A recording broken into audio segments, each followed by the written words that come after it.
दोस्तों स्वागत है आप सबका एक बार फिर हमारे YouTube चैनल में। बात करेंगे इस वीडियो में राजस्थान बीकानेर द्वारा शिक्षा विभाग द्वारा जारी किए गए महत्वपूर्ण ऑर्डर, जिसमें कक्षा शिक्षण प्रारंभ होने के उपरांत आगामी 3 माह की शिक्षण कार्य योजना जारी कर दी गई है, जिसमें वर्कबुक के माध्यम से या अन्य माध्यम से जो कक्षा शिक्षण करवाया जाएगा कक्षा 1 से 12 तक के सभी विद्यार्थियों के लिए इम्पोर्टेंट जानकारी रहेगी समस्त हमारे संस्था प्रदान है और शिक्षक कार्मिकों के लिए। तो कक्षा शिक्षण आरंभ हो रहा है, ऐसे में 3 माह की शिक्षण कार्य योजना जो है सरकार द्वारा जारी की जा रही है, जिसमें 1 सितंबर से कक्षा 9वीं से 12वीं के लिए कक्षा शिक्षण तो प्रारंभ हो चुका है। 20 सितंबर से 6ठी से 8वीं तक की जो है कक्षा शिक्षण प्रारंभ हो चुका है और 27 सितंबर से कक्षा 1 से 5वीं की नियमित कक्षा शिक्षण विद्यालय में कोविड की गाइडलाइन के अनुरूप प्रारंभ हो रहा है। ऐसे में विद्यार्थियों के लिए स्माइल 3.0 और आओ घर से सीखे 2.0 कार्यक्रम भी चल रहा है। ई कक्षा है, सप्ताह में 2 बार गृह कार्य की वर्कशीट है, साप्ताहिक क्विज के द्वारा भी विद्यार्थी निरंतर अध्ययन कर रहे थे। उक्त अध्ययन प्रक्रिया में नियमित और व्यक्ति प्रबोधन अभाव था, अतः प्रारंभ हुए कक्षा शिक्षण में न केवल गत समय के लर्निंग गैप को कम करना है बल्कि जो लर्निंग लॉस हुआ है उसको भी पूरा करना है। इसी को ध्यान में रखते हुए कक्षा के पाठ्यक्रम को शेष उपलब्ध समय अवधि में पूरा करने का प्रयास करना है। इसके साथ ही आगामी 3 माह के लिए शिक्षकों व संस्था प्रधान व अध्यापकों के लिए निम्नानुसार कार्य किए जाना आवश्यक होंगे। यानी अगले 3 माह के लिए हमें क्या कार्य करना है, पूरी कार्य योजना तैयार की गई है शिक्षा विभाग द्वारा प्रति शिक्षक के लिए। तो सबसे पहले तो विद्यार्थियों की विद्यालय में उपस्थिति है, तो लंबे समय के उपरांत कक्षा शिक्षण प्रारंभ हो रहा है। ऐसे में विद्यार्थियों की उपस्थिति के संबंध में संस्था प्रधान और शिक्षकों को संवेदनशील होना आवश्यक है। विद्यार्थियों को शैक्षिक रूप से विद्यालय में कक्षा शिक्षण हेतु उपस्थित होना है। शिक्षकों का दायित्व है कि सामान्य परिस्थितियों में कोविड-19 की गाइडलाइन के अनुरूप पालना करते हुए विद्यार्थी की उपस्थिति जो है अनुमत सीमा तक ही विद्यालय में सुनिश्चित करें, जिससे कि विद्यार्थियों का अध्ययन बाधित ना हो। यानी कोविड की गाइडलाइन को ध्यान में रखते हुए उपस्थिति सुनिश्चित करनी है। जो बच्चे आना चाहते हैं उन्हें बुलाना है और उन्हें बाध्य भी नहीं करना है। और विद्यालय में आने से पूर्व उनके विद्यार्थी जो है वो विद्यार्थियों के अभिभावक गण हैं उनसे अनुमति आवश्यक है। शाला दर्पण पर मासिक उपस्थिति दर्ज करने हेतु मॉड्यूल भी उपलब्ध है। अब इस विद्यार्थी उपस्थिति मॉड्यूल में एक बार दर्ज की जाएगी, यानी विद्यार्थी की मासिक उपस्थिति जो है वो मॉड्यूल है उसमें भी एक बार दर्ज करनी है। अब इसके अलावा जो है 9वीं से 12वीं तक के 1 अक्टूबर में जो आगामी माह आएगा अक्टूबर, उसमें कार्य दिवस 22 है और 6ठी से 8वीं तक में 13 कार्य दिवस रहेंगे अक्टूबर माह तक के कार्य दिवस। और कक्षा 1 से 5 तक के जो है प्रथम बार शाला दर्पण अंकन 10 अक्टूबर से हैं, तो कार्य दिवस 11 है। यानी सभी के प्रथम बार शाला दर्पण अंकन की मासिक उपस्थिति के संबंध में बताया गया है कि 9वीं से 12वीं में 1 अक्टूबर से रहेंगे, 6ठी से 8वीं के लिए 5 अक्टूबर से, पहली से 5वीं के लिए 10 अक्टूबर से रहेगा। उक्त कार्य दिवसों में उपस्थिति जो है इसी को लेकर अपडेट दिया गया है कि शाला दर्पण मासिक उपस्थिति दर्ज करने के लिए जो मॉड्यूल है इसमें मॉड्यूल में एक बार दर्ज की जाएगी। उक्त तिथियों में को उपस्थिति के उपरांत प्रति माह उपयुक्त तिथियों को संबंधित कक्षा की उपस्थिति शाला दर्पण पर अंकित करना सुनिश्चित करें। एक बार इस तिथि को उपस्थिति के उपरांत प्रति माह उपयुक्त तिथि को संबंधित कक्षा की उपस्थिति शाला दर्पण पर अंकित करना सुनिश्चित करेंगे। प्रथम बार अंकन करने की तिथि यहाँ दे दी गई है, जैसे कि 1 अक्टूबर है, 5 अक्टूबर और 10 अक्टूबर है। इसके साथ ही प्रवेशोत्सव कार्यक्रम के संबंध दिशा निर्देश दिए गए हैं कि 9वीं से 12वीं में प्रवेश की अंतिम तिथि अब 30 सितंबर तक बढ़ा दी गई है। कक्षा 1 से 8 का प्रवेश आरटी के अनुसार सत्र पूरे जो सत्र पर्यंत रहेगा। और ऐसे में कैचमेंट परिक्षेत्र के आउट ऑफ स्कूल बालक बालिकाओं को प्रवेश विद्यालय में कराने के साथ यह सुनिश्चित किया जाए कि कोई भी विद्यार्थी ड्रॉप आउट न हो। इसके साथ ही सामुदायिक सहभागिता अध्यापक अभिभावक बैठक यानी पीटीएम बैठकें भी आयोजित करनी है विद्यालय में कक्षा शिक्षण आरंभ होने से पूर्व, ताकि सामुदायिक सहयोग भी मिल सके। तो इसके लिए पीटीएम जो है प्रत्येक विद्यालय में दिनांक 28/9 को यानी 28 सितंबर को पीटीएम का आयोजन करना कोविड-19 की गाइडलाइन को ध्यान में रखते हुए। पीटीएम की मॉनिटरिंग के लिए मुख्य ब्लॉक शिक्षा अधिकारी है, उनके कार्यालय के समस्त एसीबीओ एआरपी है, जिले की डाइट के शैक्षिक स्टाफ किसी भी विद्यालय की पीटीएम में उपस्थित होकर अभिभावकों को कक्षा शिक्षण के लिए विद्यालय की तैयारी से अवगत कराएंगे। तो ये पीटीएम है, 28/9 को पीटीएम आयोजित करना है सभी विद्यालय में। इसके साथ ही क्लस्टर वर्कबुक से लर्निंग गैप को दूर करना, इसको लेकर कार्यक्रम जारी किया गया है कि गत वर्षों में रहे लर्निंग गैप को दूर करने के लिए अंग्रेजी, हिंदी, गणित 3 विषयों की एक क्लस्टर वर्कबुक जो है कक्षा 3 से 8 तक की तैयार की गई है। कक्षा 1 व 2 की 8 ग्रेड वर्कबुक तैयार की गई है। सभी ब्लॉक शिक्षा अधिकारी पीओ अधीनस्थ विद्यालयों में 27/9 से पूर्व विद्यालय विद्यार्थियों तक पहुंचना सुनिश्चित करेंगे। यदि इस कार्य में किसी प्रकार की लापरवाही बरती गई तो संबंधित पीओ सीबीओ के विरुद्ध विभागीय कार्रवाई की जाएगी। इसके साथ ही वर्तमान में 50% क्षमता के साथ विद्यार्थी विद्यालय आएंगे, अतः वे विद्यालय उपस्थिति दिवस को प्रत्येक विषय हिंदी, गणित, अंग्रेजी की वर्कबुक की 2 वर्कशीट विषय अध्यापक की सहायता से हल करेंगे।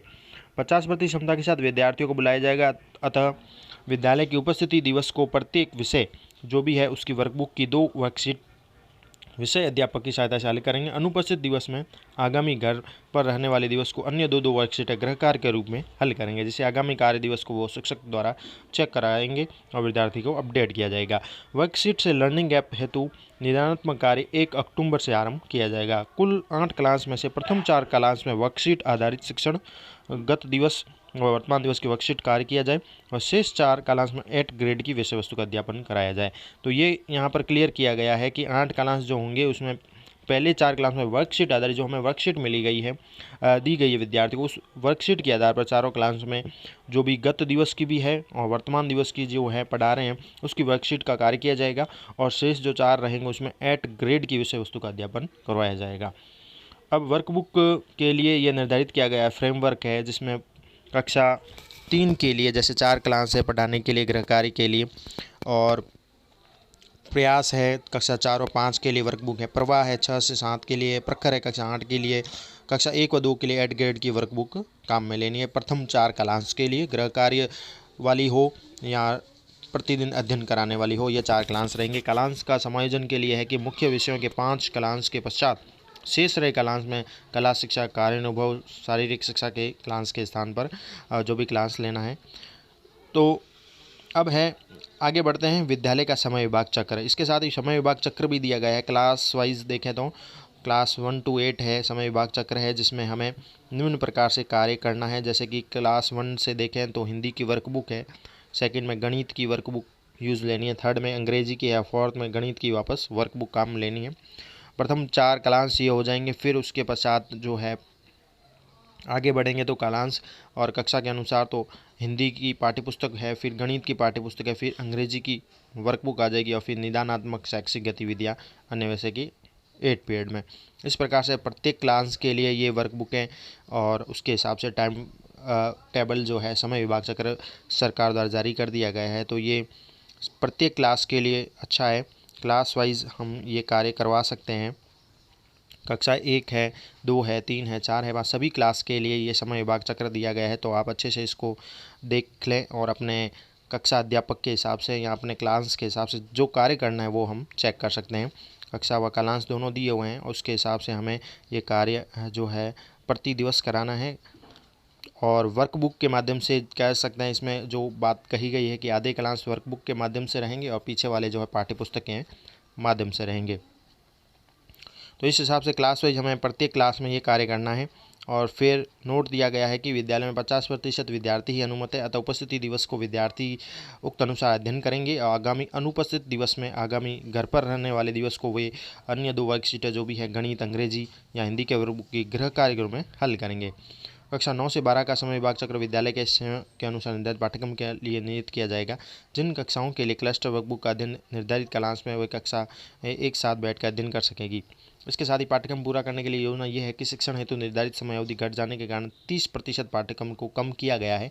इसमें माध्यमिक शिक्षा बोर्ड राजस्थान, अजमेर शैक्षिक अनुसंधान प्रशिक्षण परिषद उदयपुर द्वारा संशोधित संक्षिप्त पाठ्यक्रम जारी किया जाना है और संशोधित किए जाने पाठ्यक्रम में यह पाठ व विषय वस्तु शामिल किए जानेंगे।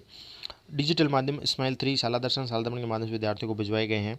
डिजिटल अध्ययन की भी निरंतर रहेगी। जो विद्यार्थी विद्यालय में उपस्थित नहीं हो रहे हैं उनके लिए डिजिटल विषय वस्तु स्माइल 3.0 आओ घर से सीखे के माध्यम से विद्यार्थियों को व्हाट्सएप ग्रुप के माध्यम से व्यक्ति से या उनके घर पर पहुंचाकर विषय वस्तु का अध्ययन जारी रखा जाएगा। 9वीं से 12वीं के विद्यार्थी जो विद्यालय नहीं आ रहे हैं उसकी वर्कशीट के आधार पर पोर्टफोलियो का संधान पूर्व की बात ही रखा जाए। साप्ताहिक क्विज भी है। प्रत्येक शनिवार को सप्ताह भर के डिजिटल अध्ययन के आधार पर साप्ताहिक क्विज भाग लेना या क्विज करना रहेगा। इसमें 1 से 12 तक के सभी विद्यार्थी उपस्थित होंगे। तो कक्षा शिक्षक का दायित्व होगा कि क्विज में अधिकांश विद्यार्थी भाग ले जिससे कि साप्ताहिक आंकलन भी हो सके, क्योंकि अब विद्यालय में कक्षा शिक्षण आरंभ हो गया तो उपस्थिति अनुपस्थिति दोनों ही तरह के विद्यार्थियों का क्विज में ऑनलाइन प्रिंट लेकर भाग लेना सुनिश्चित किया जाकर उसे क्विज चैट बॉक्स में अपडेट कराएं और इसकी प्रति पोर्टफोलियो में संधारित किया जाना है। साप्ताहिक क्विज को लेकर यहाँ अपडेट है कि उपस्थित और अनुपस्थित दोनों ही तरह के विद्यार्थियों का क्विज में ऑनलाइन पार्टिसिपेट करना या अथवा उसका प्रिंट लेकर भाग लेना सुनिश्चित किया जाए, उसको पोर्टफोलियो में भी संधारित करना है। यहाँ पर बड़ी अपडेट है।